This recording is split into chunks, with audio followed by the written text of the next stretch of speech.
अगर आज संविधान ना होता तो तुम और मैं शायद इंसान की तरह जी भी नहीं सकते थे। आप बस अगले 5 मिनट मेरे साथ रहना। हम आज आपको बताएंगे कि बाबा साहब भीमराव अंबेडकर का कितना बड़ा एहसान है हम पर। तो उससे पहले फजान की स्टोरी को सब्सक्राइब कर लो। एक छोटा सा गांव था, धूल भरी गलियां, टूटी हुई झोपड़ियां और उन झोपड़ियों में रहने वाले लोग जिनके पास सपने तो थे लेकिन हक नहीं। उसी गांव में रहता था एक किसान रामू। दिन भर खेत में पसीना बहाता, लेकिन रात को घर लौटते वक्त उसके चेहरे पर थकान के साथ एक डर भी होता था। डर इस बात का कि कहीं उसकी मेहनत का फल कोई छीन ना ले। रामू की एक छोटी बेटी थी, गुड़िया। वो पढ़ना चाहती थी, स्कूल जाना चाहती थी, लेकिन समाज के कुछ लोग कहते, लड़कियों को पढ़ने की क्या जरूरत, ये तो घर का काम करे। रामू चुप रहता क्योंकि उसके पास आवाज उठाने का हक नहीं था। लेकिन ये कहानी सिर्फ रामू की नहीं है, ये कहानी उस दौर की है जब इस देश में लाखों रामू और उनकी गुड़िया जैसी बेटियां थीं। और वो दौर इतना आसान नहीं था क्योंकि उस समय ना कोई मजबूत कानून था, ना कोई ऐसा सिस्टम जो हर इंसान को बराबरी दे सके। फिर इस धरती पर एक इंसान ने जन्म लिया, भीमराव अंबेडकर। एक ऐसा इंसान जिसने खुद वो दर्द सहा जो शायद हम सोच भी नहीं सकते। बचपन का दर्द। भीमराव अंबेडकर जब स्कूल जाते थे तो उन्हें क्लास में पीछे बैठाया जाता था। पानी तक नहीं छू सकते थे। अगर प्यास लगती तो कोई ऊंची जाति का बच्चा या मास्टर उन्हें दूर से पानी डालता।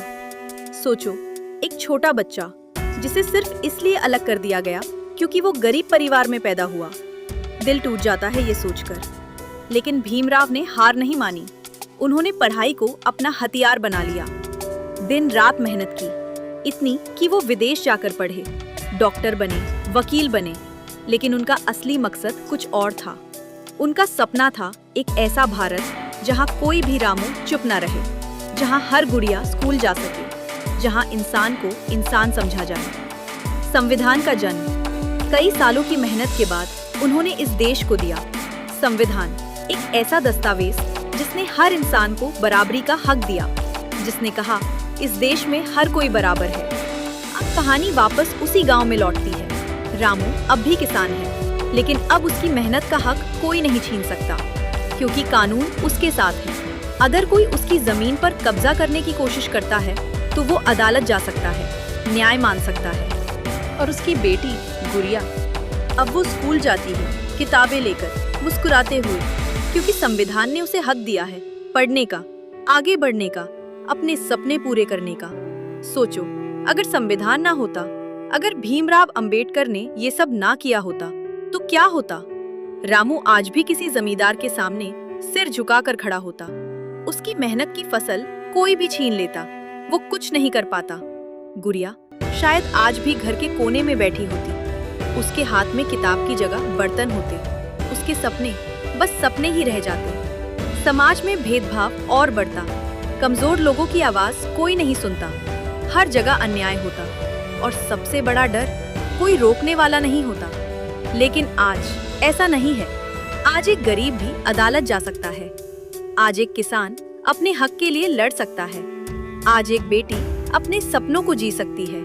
ये सब किसकी वजह से है?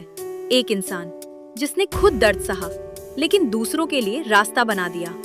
गांव में आज 14 अप्रैल है, हर तरफ रोशनी है, लोग इकट्ठा हुए हैं। रामू अपनी बेटी गुड़िया के साथ खड़ा है, उसकी आंखों में आंसू हैं, लेकिन ये आंसू दुख के नहीं, खुशी के हैं। वो आसमान की तरफ देखता है और धीरे से कहता है, अगर आप नहीं होते तो शायद आज हम सही से जी नहीं पाते, बस जिंदगी काट रहे होते।